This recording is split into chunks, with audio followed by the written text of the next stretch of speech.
Meron din hangaran pa dito sa dulo. Gana ng mga bag, kinelas. At meron din siyang salamin.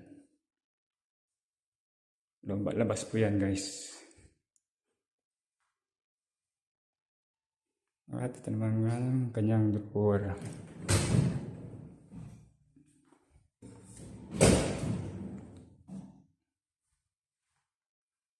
Gumamit tayo ng heavy duty na drawer guide.